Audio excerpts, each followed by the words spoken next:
আসসালামু আলাইকুম ওয়া রাহমাতুল্লাহি ওয়া বারাকাতুহু। আলহামদুলিল্লাহি রাব্বিল আলামিন আর রহমানির রহিম মালিকি ইয়াউমিদ্দিন ইয়্যাকা না'বুদু ওয়া ইয়্যাকা নাস্তাঈন ইহদিনাস সিরাতাল মুস্তাকিম সিরাতাল লাযীনা আন'আমতা আলাইহিম গায়রিল মাগদুবি আলাইহিম ওয়ালাদ-দাল্লিন। সুপ্রিয় দর্শক শ্রোতা, শুরু করছি আলোকিত প্রতিদিন অনুষ্ঠান। যেখান থেকে এই অনুষ্ঠান দেখছেন সকলকে অনেক অনেক প্রীতি ও শুভেচ্ছা এবং নবী পাকের দরবারে লাখো কোটি দুরূদ ও সালাম পেশ করছি। প্রিয় ভাই বোনেরা, আজ আমরা একটি চমৎকার বিষয় নিয়ে আলোচনা করব। আর এই বিষয়টি নিয়ে আলোচনা করার জন্য আমাদের স্টুডিওতে উপস্থিত হয়েছেন একজন বিশিষ্ট ইসলামী চিন্তাবিদ। আজ আমাদের সাথে আছেন ইসলামিক ফাউন্ডেশন বাংলাদেশের গভর্নর এবং ঢাকা নেসারিয়া কামিল মাদ্রাসার সাবেক অধ্যক্ষ, বিশিষ্ট ইসলামী চিন্তাবিদ, প্রবীণ আলেম ডক্টর মুফতি কাফিলউদ্দিন সরকার সালিহি। আসসালামু আলাইকুম ওয়া রাহমাতুল্লাহি ওয়া বারাকাতুহু। ওয়া আলাইকুম আসসালাম ওয়া রাহমাতুল্লাহি ওয়া বারাকাতুহু। মোহতারাম, কেমন আছেন? জি আলহামদুলিল্লাহ, আপনার দোয়া। দর্শক, আমরা আজ যে বিষয়টি নিয়ে আলোচনা করব সেটি হচ্ছে কুধারণার ক্ষতি।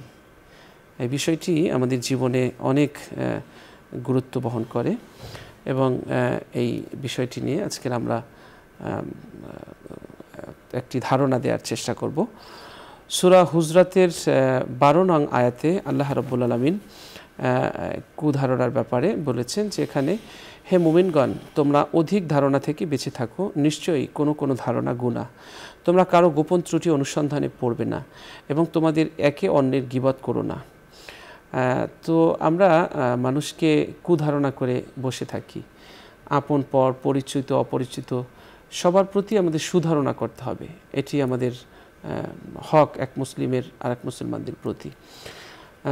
ভ্রাতৃত্ব, শ্রদ্ধা, স্নেহ, ভালোবাসা এটি অটুট থাকে। যদি আমরা কুধারণা করি তাহলে ভালোবাসা নষ্ট হয়ে যায়, তার প্রতি ঘৃণার জন্ম দেয়।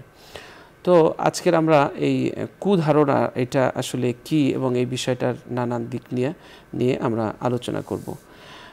আমরা জানি যে হযরত আবু হুরায়রা রাদিয়াল্লাহু তাআলা একটি হাদিস বর্ণনা করেছেন। সেখানে তিনি বলেছেন যে রাসূল সাল্লাল্লাহু আলাইহি ওয়াসাল্লাম বলেছেন, সুন্দর ধারণা সুন্দর ইবাদতের অংশ।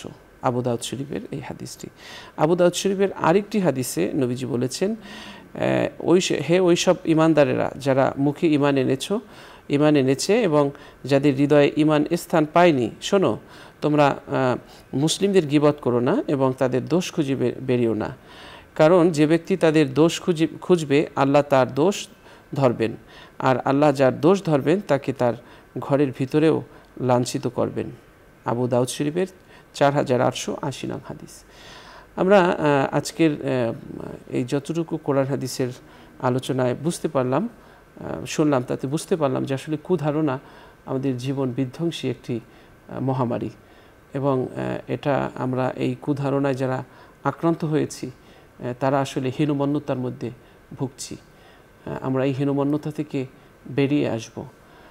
আমরা যেন মনে করি যে সবাই আমার, পৃথিবীটা হয় যেন একটাই পরিবার, আত্মার আত্মীয়, স্নেহ মায়া মমতার, স্নেহ ভালোবাসা যেন আমাদের মধ্যে থাকে।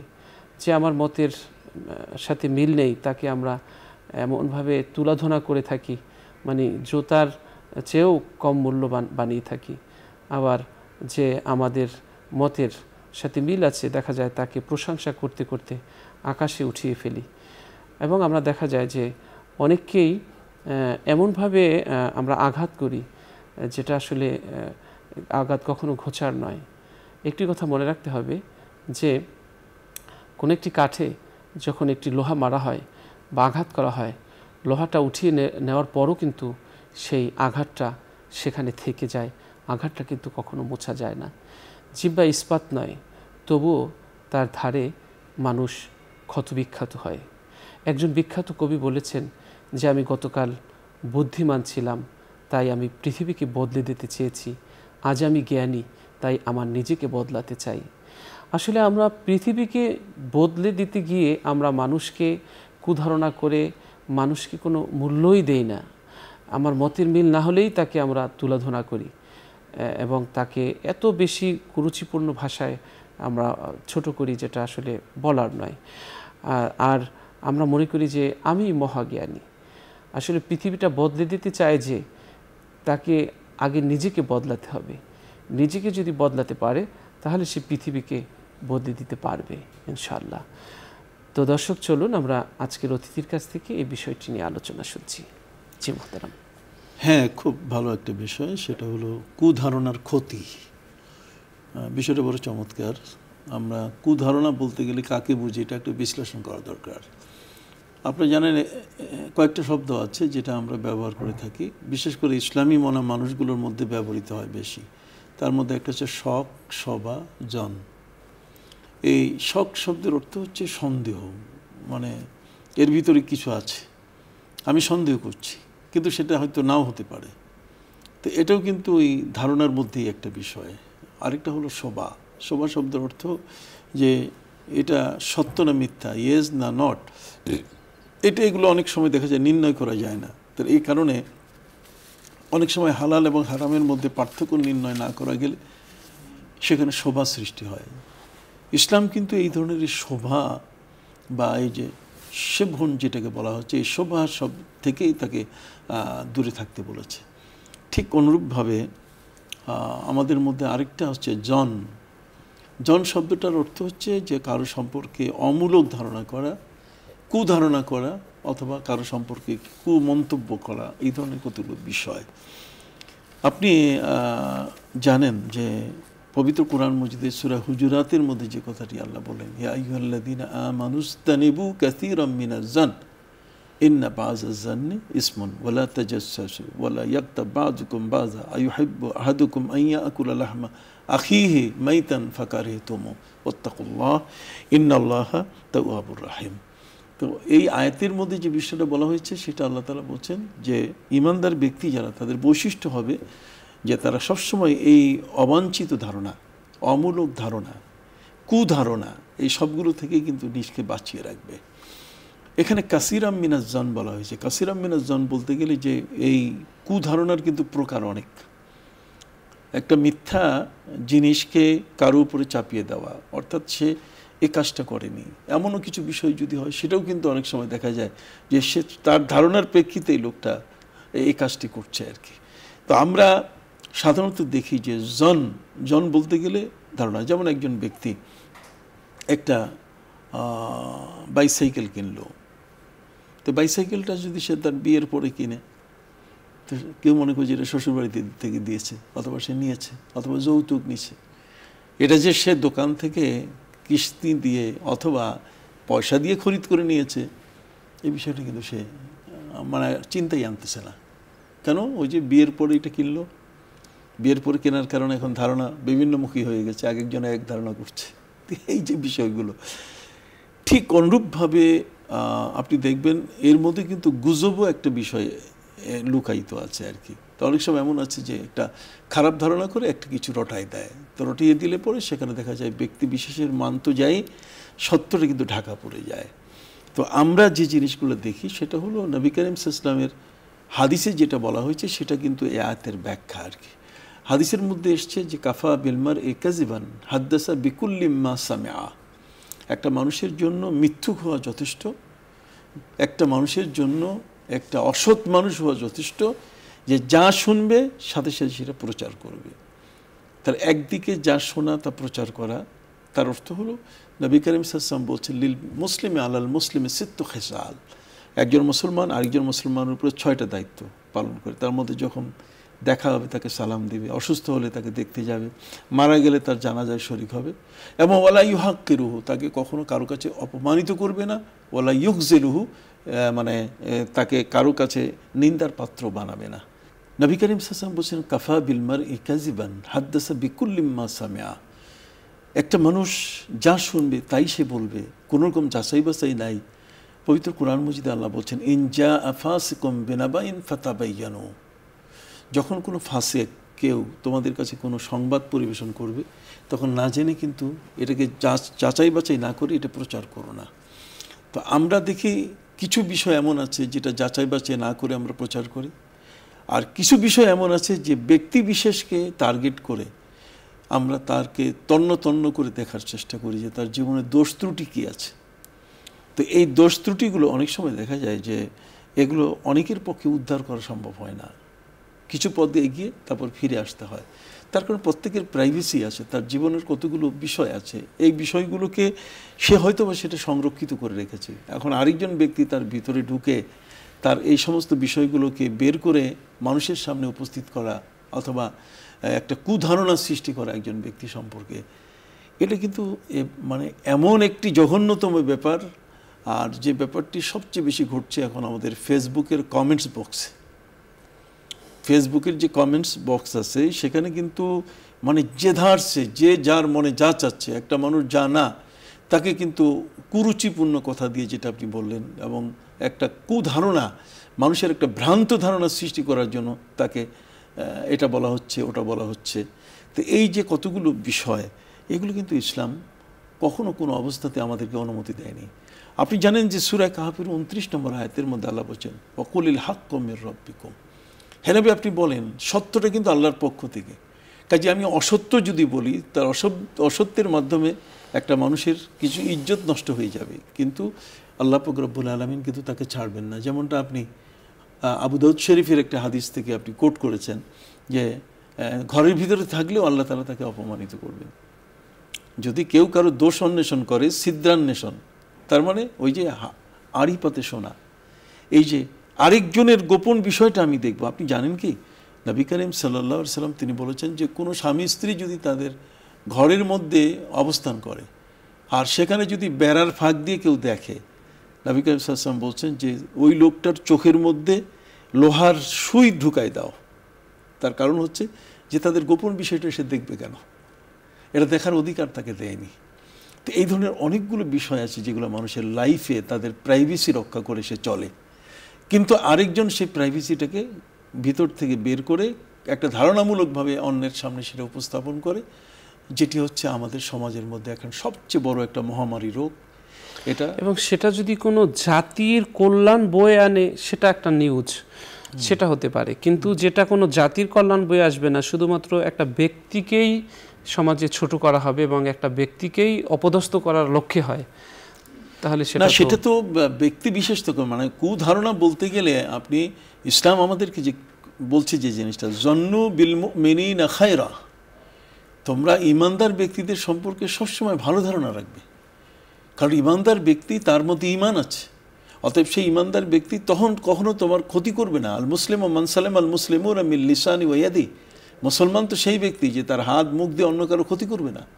তাহলে ইমানদার ব্যক্তি সম্পর্কে আমার সবসময় ভালো ধারণা রাখতে হবে যে তিনি আমার ব্যাপারে যা বলেছেন অথবা যে বিষয়টা তার থেকে এসছে নিশ্চয়ই এর ভিতরে কোনো রহস্য আছে, কিন্তু আমি সেটা না তুলে বরং আমার নিজের স্বার্থে, সেটা যে কোনো স্বার্থে হতে পারে, ব্যক্তি স্বার্থে হতে পারে, সামাজিক তার একটা স্বার্থ অথবা দলীয় স্বার্থ, কোনো একটা বিষয় হোক, এটা বলাতে আপত্তির কিছু নাই। তার কারণ হচ্ছে মানুষ তো এখন এই গুনার কাজটাতে জড়িয়ে পড়তেছে, এই কারণে কোনো কিছুই জানা নাই, তার একটা মাঝখানে বুলেট মেরে দিল।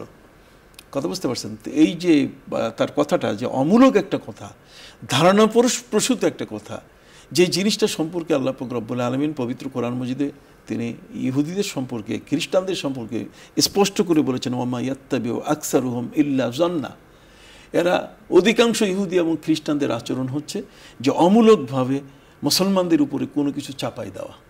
এ ধরনের বহু ঘটনা এমন আছে যারা ইহুদিরা মুসলমানদের উপরে অপবাদ দিয়েছে, মুসলমানদের প্রতি পৃথিবীর মানুষের তাদের যে একটা আস্থা আছে সেই আস্থাটাকে ধ্বংস করার জন্য তারা এগুলোকে স্প্রেড করে ছড়িয়ে দেয়। আল্লাহ বলছেন ওয়ামা ইয়াত্তাবিউ আকসারুহুম ইল্লা জান্না। আবার সামনে আল্লাহ তাআলা বলছেন ইন্না জান্না লা ইউগনি মিনাল হাক্কি শাইয়া, মানুষের যে এই ধারণা এটা কিন্তু সত্যের বিকল্প নয়। সত্য এক জিনিস আর মানুষের একটা অমূলক ধারণা এটা আরেক জিনিস। অমূলক ধারণা দিয়ে কোনোদিন সত্য প্রমাণ করা যায় না, কুরুচিপূর্ণ কোনো কথা দিয়ে বা কুধারণা দিয়ে কোনো একটা বিষয়কে সত্য প্রমাণ করা যায় না, কারণ সত্য প্রমাণ হতে গেলে তার জন্য প্রমাণ থাকতে হবে এবং সেটা স্পষ্ট হতে হবে। আল হালাল বাইয়িনুন ওয়াল হারাম বাইয়িনুন ওয়া বাইনা যালিকা উমুরুম মুশতাবাহাত, হালাল স্পষ্ট, হারাম স্পষ্ট। মানে কি, আপনি কাউকে যদি কোনো ক্লেম দেন, কারো উপরে যদি কোনো অভিযোগ আনেন, তার সেটা পরিষ্কার থাকতে হবে। লাল বাইয়িনাতু আলাল মুদ্দাই, তার বাইয়ানা থাকতে হবে, তার উপরে তার স্পষ্ট দলিল থাকতে হবে যে এই দলিলের ভিত্তিতে আমি বলছি লোকটা কি নয়, ভালো নয়। তাহলে এই যে কুধারণা, আপনি যেটা বলছেন অমূলক ধারণা, অবাঞ্ছিত ধারণা, যে ধারণাগুলো করলে পরে আমি বলছি আমি বেঁচে গেলাম মনে করছি, কিন্তু আমি তো বাঁচলাম না, বরং সমাজের ভিতরে ওই লোকটাকে আমি হেয় প্রতিপন্ন করলাম। তাহলে হেয় প্রতিপন্ন করার কারণে সেই লোকটি শুধুমাত্র যে সম্মান হারালো তা নয়, কিন্তু আমিও তো একদিন এই কারণে আমার সম্মান আমি হারাবো, যদি সেটা প্রমাণিত হয় যে না এটা ধারণামূলক ছিল। এই জন্য ইসলাম সবসময় বলেছে ওয়াকুলিল হাক্কুমির রব্বিকুম, আল হাক্কুমির রব্বিকুম, আল্লাহ যেমন তার পক্ষ থেকে সবসময় সত্য কথাটা বলেন, আমাদের ক্ষেত্রেও কিন্তু এই ধরনের বলা হয়েছে যে কোন অবস্থায় যেন এই ধরনের ধারণার পেছনে যেন আমরা কখনো না দৌড়াই। আপনি জানেন পবিত্র কোরআন মজিদে আল্লাহ পাক রব্বুল আলামিন সূরা নাজমের মধ্যে সেখানে বলছে ওমা লাহুম মিন ইলমিন ইয়াত্তাবিউনা ইল্লা যান ইন্না যান্না লা ইউগনি মিনাল হাক্কি শাইআ। সেখানে বলা হচ্ছে যে মানুষ কিন্তু অধিকাংশ মানুষ ওদের শুধু কোনো জ্ঞান নাই, কিছু নাই, একজনের সম্বন্ধে হুট করে একটা ধারণা করে বসলো যে এই লোকটা বোধহয় এটা সুদখোর হবে বা ঘুষখোর হবে। আমি এই কারণে বললাম সুদখোর ঘুষখোরের কথা। আপনি দেখুন এগুলো শব্দগুলো অত্যন্ত কঠিন শব্দ, বা এই ধরনের কোনো শব্দ, এই লোকটা হয়তো বেনামাজি, অথবা তার সম্পর্কে প্রচার করে যে সে আদৌ ভালো মানুষ না, তার মেয়েরা এইভাবে চলে, তার ছেলেরা এইভাবে চলে, এই লোকটা অসৎ, তার ব্যবসা খারাপ, অথবা এই লোকটা ভণ্ড ইত্যাদি। এই বিষয়গুলো একের পর এমনভাবে সে তুলে মানে প্রকাশ করলো, যাতে করে কিছু লোক তেমন আছে যারা ওই জ্ঞানটুকু নাই তাদের বিচার বিশ্লেষণের, বিশ্বাস করে নেয়, সাথে সাথে বিশ্বাস করে নেয়। এই জন্যই নবী করিম সাল্লাল্লাহু আলাইহি ওয়াসাল্লাম তিনি বলেছেন ইন্না যান্না আকযাবুল হাদিস। তার মানে কেউ যদি কারো উপরে ধারণামূলকভাবে কিছু বলে, তাহলে কিন্তু সবচেয়ে বড় মিথ্যা কথা সে বলল।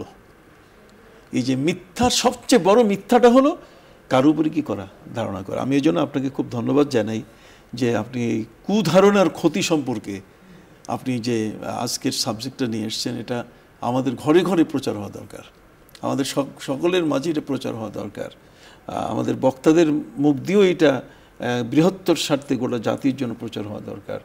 আমরা কিন্তু আজকের পেপার পত্রিকা এবং এক ব্যক্তি আরেক ব্যক্তি অথবা এক গোষ্ঠী আরেক গোষ্ঠীর বিরুদ্ধে যেভাবে বিষয়গুলো নিয়ে নাড়াচাড়া করে, তাতে কিন্তু সেখানে আমাদের রুচি যেমন নষ্ট হয়, আমাদের ধারণাগুলো পর্যন্ত পরিবর্তন হয়ে যায়। বিশ্ব যখন জ্ঞানের জন্য গ্রহ থেকে গ্রহান্তরে ছুটে বেড়ায়, ঠিক তখন আমরা ল্যাপের নিচে বসে এই সস্তা কমেন্টসের মাধ্যমে আমরা বিদ্বেষ ছড়াচ্ছি এবং একে অপরকে মানে ছোট করে নিজে ভাইরাল হতে চাচ্ছি। এই যে জিনিসগুলো, এগুলো তো আমাদের সমাজ থেকে, এগুলো তো গুনাহে কবিরা, যেখানে আল্লাহ নিজেই বলছেন ইন্না বাযাজ জান্নি ইসমুন, এটা নাস মানে কোরআনের দলিল। কোরআন বলছে যে কুধারণা হচ্ছে গুনাহ। তাহলে এই গুনাহটা কি ছোট গুনাহ? এই গুনাহটা তো ছোট গুনাহ না। কোরআন যে গুনার কথা উল্লেখ করেছে সেই গুনাহটা কিন্তু বড় গুনাহ, গুনাহে কবিরা। আমাদের মধ্যে সেই জিনিসগুলো নাই। ছোট্ট বাচ্চা গতকালকে সে একটা অ্যান্ড্রয়েড মোবাইল কিনেছে, আজ থেকে সে এমনভাবে কিছু প্রচার শুরু করে দিয়েছে যে তার প্রচারণা দেখলে মাথা খারাপ হয়ে যায় যে কী লিখতেছে সে। আরেকজনের সম্পর্কে তার চেয়ে বয়সে বড়, তার চেয়ে প্রবীণ একজন আলেম, অথবা তার চেয়ে প্রবীণ একজন জ্ঞানী, অথবা সম্মানী একজন ব্যক্তি। একটা লোক যদি কোনো একটা ইসলামের কোনো কথা বলতে গিয়ে বা কোনো কারণে তার যদি কথায় কোনো ভুল ত্রুটি হতেই পারে, স্লিপ অফ টার্ন, কত ধরনের ত্রুটি থাকতে পারে, বাক্যের হতে পারে, তো সেই বিষয়টা তার ভুলটা ধরিয়ে দেওয়ার জন্য আমি একটা কন্টেন্ট না বানিয়ে তার সাথে কি ব্যক্তিগতভাবে যোগাযোগ করে এটা কি আসলে ডিসকাস করা যায় না টেবিল টকের মাধ্যমে? আপনি বড় চমৎকার কথা বলছেন। এই যে কন্টেন্ট বানানো বা ট্রায়াল করা আমাদের সমাজের মধ্যে এসছে, যে একজনকে নিয়ে বিষোদ্গার করা, অর্থাৎ আমি যা বলবো ওই আপনি শুরুতে বলছেন যে নিজকে মহাজ্ঞানী মনে করা। তো এই যে পৃথিবীটাকে বদলাতে চাইলে তো পৃথিবী বদলেবে না, পৃথিবী যেমনটা তেমনই থাকবে, আমাকে বদলাতে হবে। তাহলে আমার পরিবর্তন যদি আসে তাহলে পৃথিবীর পরিবর্তন অটোমেটিক আসবে। পৃথিবী তো আমার অধীনে, আমার পায়ের নিচের জিনিস। এই জন্য নবী করিম সাল্লাল্লাহু আলাইহি ওয়াসাল্লাম তিনি বলছেন খবরদার পৃথিবীর থেকে তুমি দূরে থাকো। তালেবুহা কেলাব, পৃথিবীর পিছনে যে দৌড়ায় সে একটা কুকুর ছাড়া অন্য কিছু নয়। কুকুর যেমন মরা জিনিস এর পিছনে দৌড়ায়। তো এই জন্য এই যে একটা কন্টেন্ট তৈরি করে বাস তাকে নিয়ে বিষোদ্গার করা শুরু করলো, এমন কতগুলো মন্তব্য করলো যেটা ওই ব্যক্তি নিজেও জানে না যে সেতে এই জিনিসগুলো সে ঠিক ওইভাবে বলছে কিনা, এবং তাদের অনুসারীদের মধ্যে পরস্পর বিদ্বেষের ছড়াছড়ি, এগুলো এখন সবচেয়ে বেশি। আমি খুব দুঃখের সাথে বলবো যে এটা আলেমদের মধ্যে প্রবেশ করেছে খুব বেশি পরিমাণে। সাধারণ জেনারেল পার্সন তো এ ব্যাপারে হাফেজ, তারা তো এগুলো করেই যাচ্ছে, কিন্তু এর মধ্যে এখন অংশীদার হচ্ছে যারা সমাজকে বদলাবে, যারা জাতিকে পরিবর্তন করবে, যারা ঠিক এই ধরনের পরিবারকে পরিবর্তন করবে, তারা কিন্তু এখন এই কাজে জড়িত। কাজেই আমরা ওই হাদিসের দিকে যেতে পারি। নবী করিম সাল্লাল্লাহু আলাইহি ওয়াসাল্লাম বলেছেন যে শেরারুকুম শেরারুল ওলামা, খিয়ারুকুম খিয়ারুল ওলামা। পৃথিবীর মধ্যে আলেমরা যদি দুষ্টামি শুরু করে, খারাপ কাজ করা শুরু করে, তাহলে পৃথিবী আর বেশি দিন টিকবে না। এই পৃথিবীর জগৎ অচিরেই ধ্বংস হয়ে যাবে। আর তোমাদের মধ্যে যদি ভালো থাকে, তাহলে পৃথিবীর মধ্যে আলেমরা যদি ভালো কাজ করে, তাহলে পৃথিবী টিকবে আরও বহুদিন। এই জগতের স্থিতিশীলতা বেড়ে যাবে বেশি। কারণ নবী করিম সাল্লাল্লাহু আলাইহি ওয়াসাল্লাম বলেছেন যে আমার আকাশের প্রথম তারকাটা, আকাশটা, সামা উদ্দুনিয়া আমিনাতুন, হ্যাঁ, লিল নুজুম, আকাশের তারকাগুলো, আর নুজুম আমিনাতুন লিসামা। নবী করিম সাল্লাল্লাহু আলাইহি ওয়াসাল্লাম বলছেন আকাশের তারকাগুলো এগুলো হচ্ছে আসমানের খুঁটি। আর নবী বলছেন ওয়া আনা আমিনুল লি আসহাবি, আর আমি হলাম আমার সাহাবীদের খুঁটি। আমার সাহাবীরা হলেন তার পরবর্তী ইমানদার ব্যক্তিদের খুঁটি। অতএব ইমানদার ব্যক্তিরা হলো আমার উম্মতের খুঁটি। সেই ইমানদার ব্যক্তিদের মধ্যে আলিম ওলামা যখন পা পিছলে যাবে, ফাবাতনুল আরদে খায়রুম মিন যাহরিহা, তখন পৃথিবীর জমিনে বেঁচে থাকার চেয়ে কবর উত্তম মনে হবে। এটা স্বাভাবিক। এখন তাই হচ্ছে আমাদের কাছে এই অ্যান্ড্রয়েড মোবাইল সহ যে মাধ্যমগুলো, মিডিয়াগুলো এখন আসছে, আপনি দেখবেন আকস্মিকভাবে এমন একটা সংবাদ প্রচার করলো যে সংবাদটা একটা অমূলক একটা সংবাদ, যেটা তার ধারণাই ছিল না। অথচ সে লোক জানে না যে এই সংবাদটাকে প্রচার করলে পরে কত মানুষের ক্ষতি হবে। এবং নিজের প্রচার পাওয়ার জন্যে দেখা যায় যে তারা এত সস্তা মনে করছে, সস্তা প্রচারণা পাওয়ার জন্যে কারো সম্বন্ধে বিরূপ কয়েকটি কন্টেন্ট বক্তব্য দিলেই সে ভাইরাল। আচ্ছা, বিরূপ কন্টেন্ট যেটা আপনি বললেন সেটা আপনাকে একটু আমি আপনার সাথে যোগ হতে চাই আর কি। আপনি ভালোই বলেছেন। এখানে মূল কন্টেন্টের মধ্যে পুরাটা যদি নিয়ে আসতো একজন ব্যক্তির বক্তব্য, তাহলে তো সবাই শুনতে পারতো। তা না করে কাটিং আর পেস্টিং, তার মানে মাঝখানে এমন একটা জায়গায় কাটিং করে যাতে সে ওই জিনিসটা যদি মানুষের কাছে প্রচার করতে পারে, মানুষ দেখেই মনে করবে যে আরে কী আছে একটু দেখি, তাহলে এর মাধ্যমে তার ডলার সে পেয়ে গেল। তার মানে তার উপার্জনটা একটা হারাম মাধ্যমে আরেকজনকে ক্ষতি করে, আরেকজন মানুষকে বিপদগ্রস্ত করে, আরেকজন মানুষকে সমালোচনার সম্মুখীন করে একজন ডলার কামাই করতেছে। তো এই টাকা তো তার জন্য হালাল না, এই অর্থ তো তার জন্য হালাল না। সে তো একবারও চিন্তা করে নেই যে আমি যে মাধ্যমটা, আমি যে আরেকজনের কথাটা প্রচার করলাম, সেই লোকটার লাভ হলো কতটুকু আর ক্ষতি হলো কতটুকু। লাভ ক্ষতির সে কোনোদিন জমা খরচ করে না। তাকে ভাইরাল হইতে হবে, তার এই নিউজটা ভাইরাল হইতে হবে, তাকে এর দ্বারা যদি এটা লক্ষ লক্ষ যদি তার ভিউজ হয়, তাহলে সেখানে দেখা যাবে যে তার বেশ কিছু সে পেয়ে গেল। তো এইটা দিয়ে তার পরিবার চলছে, তাহলে এটা কি হারাম নয়? তাহলে দেখেন কোথায় মানুষের উপার্জন। এটাও এখন এমন একটা মাধ্যম যে কুধারণা, অবাঞ্ছিত ধারণাগুলো সৃষ্টি করেও কিন্তু মানুষ সেখান থেকে পয়সা কামাচ্ছে। এটা কিন্তু একটা মানে হাসার জিনিস যে পৃথিবীটা এখন কোন পর্যায়ে চলে গেছে, আমরা এখন কোথায় আছি। মানে মূল যে বিষয়গুলো অনেক সময় দেখা যায় সেই কন্টেন্টগুলো দেখা বা খোঁজাখুঁজি করা, তালাশ করা, সেটার অনুপ্রেরণা কম, কিন্তু যেই সমস্ত অপ্রয়োজনীয় বিষয়গুলো যেগুলো নিয়ে খুব কামড়াকামড়ি হচ্ছে, ওই বিষয়গুলোর মধ্যেই বিশেষ করে বন্দি করে রাখা হয়, থাকতে হয়। ছিল আপনি জানেন আল্লাহ হচ্ছেন সত্তারুল অয়ুব, গফফারুজ যুনুব। আল্লাহ হচ্ছেন যেমন ক্ষমাকারী, তেমন মানুষের দোষ গোপনকারী। মানুষের যদি কোনো দোষ ত্রুটি যদি হয়, তাহলে তার সাথে সরাসরি যোগাযোগ করে তাকে বলা যায়। কিন্তু আমরা ওই ছিদ্রান্বেষণ, তার মানে আমরা কার পিছনে কতটুকু দোষ আছে এই বিষয়টাকে আমরা খুঁজে বের করার জন্য মরিয়া হয়ে পড়ি। তার অর্থ যে যাতে করে সে যেন আর আগাতে না পারে, আমি যেন আগাতে পারি। তো এই টেন্ডেন্সিগুলো থেকে আমাদের কিন্তু বেঁচে থাকতে হবে। আমাদের আপনার মাধ্যমে আমি গোটা জাতিকে বলতে চাই, যারা যারা দেখছেন, আপনাদের কাছে আমার বিনয়ের অনুরোধ যে খবরদার এখন আপনারা ওই দিকে না লিখে, ওই যতক্ষণ সময় আপনি কমেন্টস বক্সে লিখতেছেন ততক্ষণ আপনি কোরআন পড়ুন, কোরআনের কোনো ভালো কথা বা নবী সাল্লাল্লাহু আলাইহি ওয়াসাল্লামের কোনো হাদিস অথবা আউলিয়া ইকরামের কোনো বাণী, এগুলো পড়ুন, আপনি দেখবেন উপকৃত হবে। এগুলো প্রচার করুন। এগুলো প্রচার করলে আপনার যে অর্থটা আসবে এটা হালাল হবে এবং এর দ্বারা কেউ ক্ষতিগ্রস্ত হবে না। আর আরেকজনকে আপনি ক্ষতিগ্রস্ত করে তার একটা কথা ভাইরাল করে আপনি তাকে যেমন বিপদগ্রস্ত করলেন, সেই অর্জিত পয়সাটাও তার আপনার জন্য হালাল হল না। এর প্রতিটি বিন্দুতে আপনার কাছে জবাব দিতে হবে। কাজে আমাদের প্রত্যেকের উচিত যে যাতে করে আমরা কোনো অবস্থাতেই, সেটা ফেসবুকে কমেন্টস বক্স হোক অথবা কোনো বক্তৃতা হোক, কোনো বাণী হোক অথবা পত্রিকায় হোক অথবা বক্তৃতায় হোক, বক্তৃতা যেটাই হোক না কেন, কোনো অবস্থাতে আমরা এগুলো করবো না, আমাদের বিরত থাকতে হবে। আল্লাহ তৌফিক দান করুন। দর্শক, আমরা মুহতারামের কাছ থেকে চমৎকার বিষয়ে আলোচনা শুনেছি। ইমাম আবু বকর জাসসাস রহমতুল্লাহি আলাই আহকামুল কোরআনে উল্লেখ করেছেন যে ধারণা 4 প্রকার। হারাম আর ধারণা হলো 4 প্রকার। এক হলো হারাম, আর তা হলো আল্লাহ তাআলার প্রতি কুধারণা রাখা, যে তিনি আমাকে শাস্তি দিবেন অথবা বিপদে রাখবেন। এটা কেমন যেন আল্লাহর মাগফিরাত এবং রহমতকে নিরাশ হওয়ার নামান্তর। 2 নম্বর হলো ওয়াজিব, অর্থাৎ যেই ধারণা অনুযায়ী আমল করা ওয়াজিব। যেমন কেউ এমন স্থানে আছে যেখানে কিবলার দিক জানা নেই এবং জেনে নেওয়ার মতো কোনো লোকও নেই, সেখানে নিজের প্রবল ধারণা অনুযায়ী আমল করা ওয়াজিব। 3 নম্বর হলো জায়েজ, অর্থাৎ যেই ধারণা অনুযায়ী আমল করা জায়েজ। যেমন নামাজের রাকাত সংখ্যা নিয়ে কারো সন্দেহ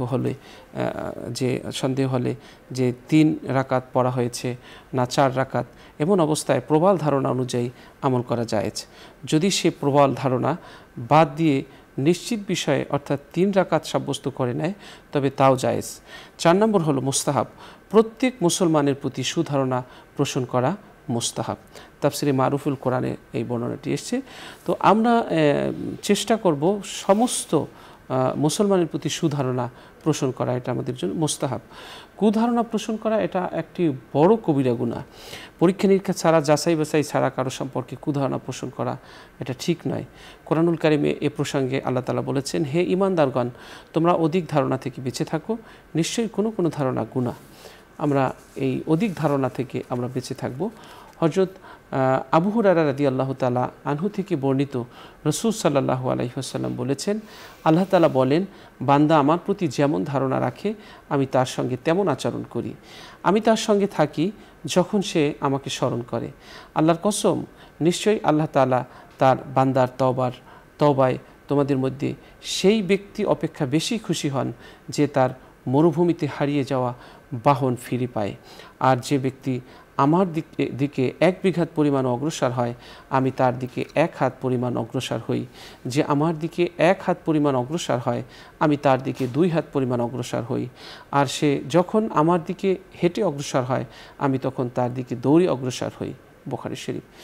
তো অন্য আরেকটি হাদিসে এসছে যে তাছাড়া এসছে যে আল্লাহ তাআলার প্রতি কুধারণা পোষণ করতে নিষেধ করা হয়েছে। আর জাবের রাদিয়াল্লাহু তাআলা সূত্রে একটি হাদিসে আমরা দেখতে পাই যে রাসূল সাল্লাল্লাহু আলাইহি ওয়াসাল্লাম বলেছেন, তোমাদের কেউ যেন অবশ্যই আল্লাহর প্রতি কুধারণা পোষণ করা অবস্থায় মৃত্যুবরণ না করে। মুসলিম শরীফের হাদিস। তো এই কুধারণা থেকে আমাদেরকে বাঁচতে হবে। এটি বড় একটি ক্ষতি আমাদের জীবনে নিয়ে আসে। কিভাবে আমরা বাঁচব? নানাবিধ কারণে মানুষের মধ্যে কুধারণার সৃষ্টি হয়, যেখান থেকে বাঁচার আমাদের পথ খুঁজতে হবে। আমরা অন্যের দোষ ত্রুটি না খুঁজে নিজের হাজারো দোষ ত্রুটি নিয়ে ভাবা এবং তা দূর করার কার্যকর পদক্ষেপ নেওয়ার মাধ্যমে আমরা এই ধারণা থেকে বাঁচতে পারি। 2 নম্বর হলো কুধারণা পোষণকারী সম্পর্কে হাদিসে যেসব শাস্তির কথা বর্ণিত হয়েছে তা নিয়ে চিন্তাভাবনা করার মাধ্যমে আমরা কুধারণা থেকে বাঁচতে পারি।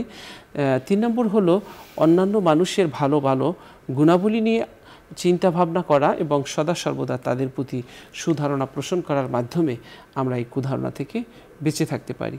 কুধারণা থেকে বেঁচে থাকাটা আমাদের খুবই জরুরি। আমাদের পরিবারের সদস্যদের সাথে কুধারণা, প্রতিবেশীর সাথে কুধারণা, সমাজের মানুষের সাথে কুধারণা, অন্য মানুষের সম্পর্কে কুধারণা, এগুলো আমাদেরকে আসলে ক্ষতিগ্রস্ত করে।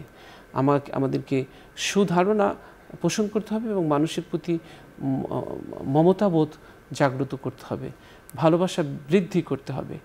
আল্লাহ তাআলা তাহলে দেখা যাবে যে আমি যদি অন্য মানুষকে ভালোবাসি, আল্লাহ তাআলা আমার প্রতিও অন্য মানুষের অন্তরে ভালোবাসা তৈরি করে দিবেন। দর্শক, আমরা অনুষ্ঠানের শেষ প্রান্তে মোহতারামের কাছ থেকে আমরা তার শেষ মন্তব্য শুনব।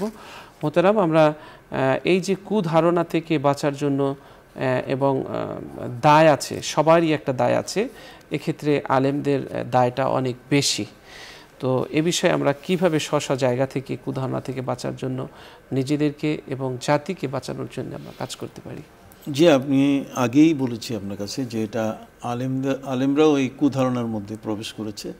তো সেগুলো থেকে রক্ষা পেতে গেলে কোরআন এবং হাদিস বা কোরআন সুন্নাহকে অনুসরণ করে আমাদের এটা প্রচারের ব্যবস্থা করতে হবে। বিশেষ করে আমাদের মসজিদের ইমাম যারা আছেন তারা সমাজে যারা বক্তা প্রতিনিয়ত বক্তব্য দিয়ে যাচ্ছেন তারা, সমাজপতি যারা আছেন তারা, বিশেষ করে সমাজের এমপি বলেন, চেয়ারম্যান বলেন, আর অন্যান্য যারা আছে মেম্বার বলেন, যারা জনপ্রতিনিধিরা তারাও কিন্তু এটা প্রচার করবেন। তার কারণ এটা তো তাদেরও জন্য বড় ক্ষতির বিষয়। আর বিশেষ করে কোরআনের যে বক্তব্য সেটা তো আমাদের কাছে অতি স্পষ্ট যে এটা বড় ধরনের একটা গুনাহ। আর আরেকজনের সম্পর্কে আমরা কিন্তু গীবত করি সবচেয়ে বেশি, আর খুব ব্যঙ্গার অর্থ হলো যে নাম পরিবর্তন করি, নতুন নাম দেই, এই ধরনের কিছু শব্দগুলো আমাদের থেকে আসে। যার যে নাম সে নামটাকে অশুদ্ধ করে বলার আমরা চেষ্টা করি। এখানে আল্লাহ তাআলা বলছেন খবরদার কারো গীবত করো না। কারো সম্পর্কে যদি কোনো কিছু তুমি জানতে চাও তাহলে সেটা তুমি অন্তত পক্ষে তার ইজ্জতের দিকে তাকাইয়া সেটাকে তুমি জানার চেষ্টা করো। তবে ওয়ালা তাজাসসু মানে জাসুসি শব্দের অর্থ হচ্ছে যে কান লাগাইয়া চুপ করে কান দিয়ে আর তার কথাটা আমার শুনতেই হবে, যাতে তাকে বিপদে ফেলানো যায়। এই ধরনের কোনো কাজ আমরা কখনো করব না। এবং আল্লাহ বলছেন ওয়ালা ইয়াগতাব বাযুকুম বাযা, তোমরা কেউ কারো গীবত করবে না, নিন্দা করবে না, কারো সম্বন্ধে অমূলক এই ধরনের কিছু করবে না। তোমরা কি চাও তোমাদের কোনো ভাই যদি মারা যায়, মরা ভাইয়ের গোশত তোমরা খাবে?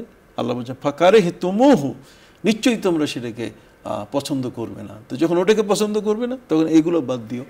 তো এই কারণে আমি মনে করি পরিবারের যিনি কর্তা আছেন বাবা, তিনি যদি তার সন্তানদের এবং আমাদের শিক্ষা প্রতিষ্ঠানগুলোতে যারা আছেন, আমাদের যে সিলেবাসগুলো এখন যা আছে শিক্ষাক্রমের উপরে, কারিকুলামের উপরে, এগুলোতে ওই বিদেশি ওই ধরনের গল্প, নাটক বা আরও অন্যান্য যেগুলো আছে না দিয়ে সমাজ কিভাবে গড়বে, জাতি কিভাবে তৈরি হবে এবং কিভাবে পরিচ্ছন্নতা আমাদের কাছে আসবে, এই যে এই ধরনের ত্রুটিগুলো থেকে সমাজকে রক্ষা করার জন্য আমাদের শিক্ষা কারিকুলামে আলেমদের দিয়ে, বিজ্ঞজনদের দিয়ে এই ধরনের পাঠ্য বই তৈরি করা দরকার।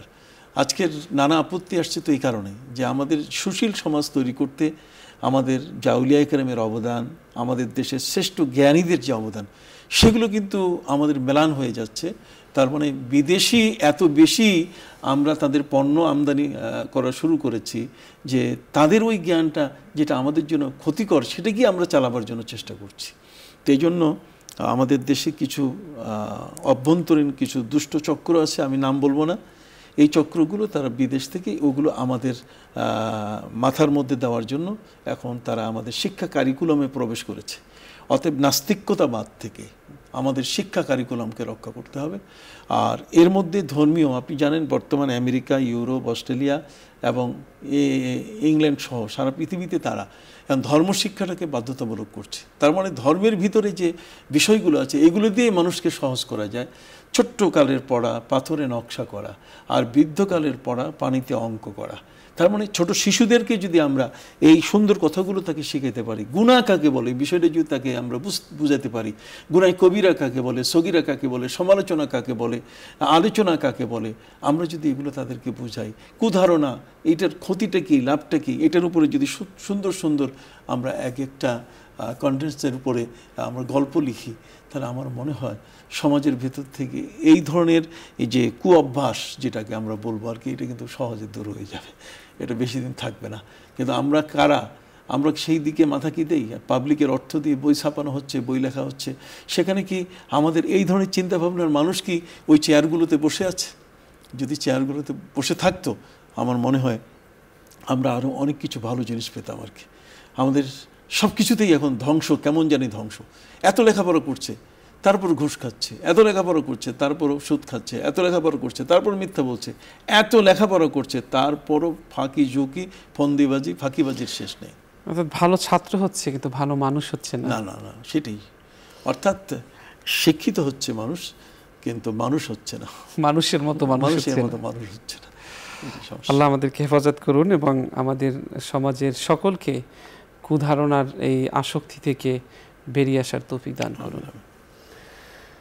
দর্শক, আমরা দীর্ঘ সময় আলোচনা করেছি। আমাদের সাথে যারা আছেন আমরা একটি মোনাজাত করব, আপনারাও চাইলে আমাদের সাথে মোনাজাতে শরীক হতে পারবেন। আল্লাহুম্মা সাল্লি আলা সাইয়্যিদিনা ওয়া নাবিয়িনা ওয়া শাফিয়িনা ওয়া হাবিবিনা ওয়া মাওলানা মুহাম্মদ সাল্লাল্লাহু আলাইহি ওয়া আলা আলিহি ওয়া আসহাবিহি ওয়া বারাকা ওয়াসাল্লাম। আলহামদুলিল্লাহি রাব্বিল আলামিন ওয়াস সালাতু ওয়াস সালামু আলা সাইয়্যিদিল আমবিয়াই ওয়াল মুরসালিন ওয়া আলা আলিহি ওয়া আসহাবিহি আজমাইন।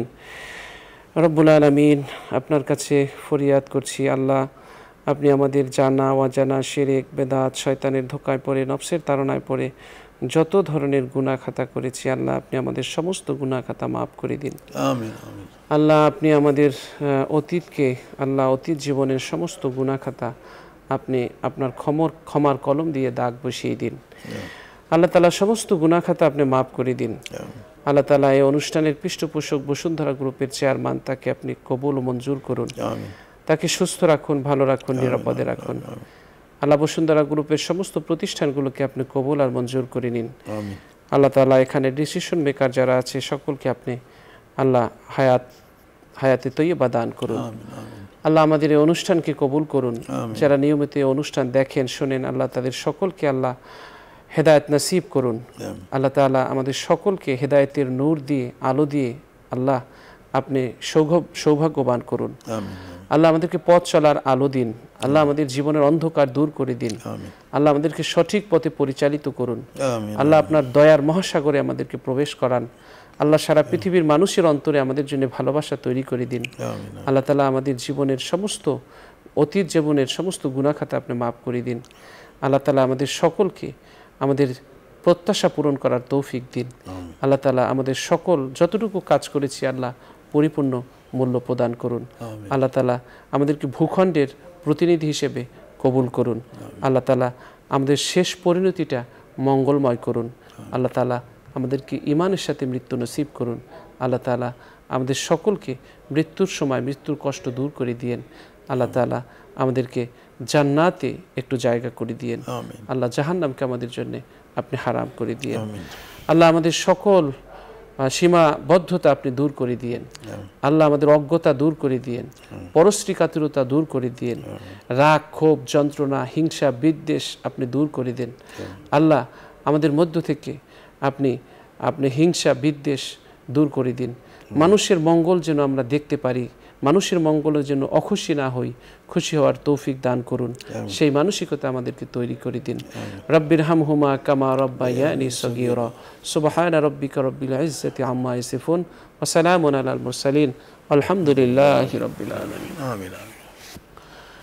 দর্শক, আমরা আজ এখানেই শেষ করছি। আল্লাহ হাফেজ। আসসালামু আলাইকুম ওয়া রাহমাতুল্লাহি ওয়া বারাকাতুহু।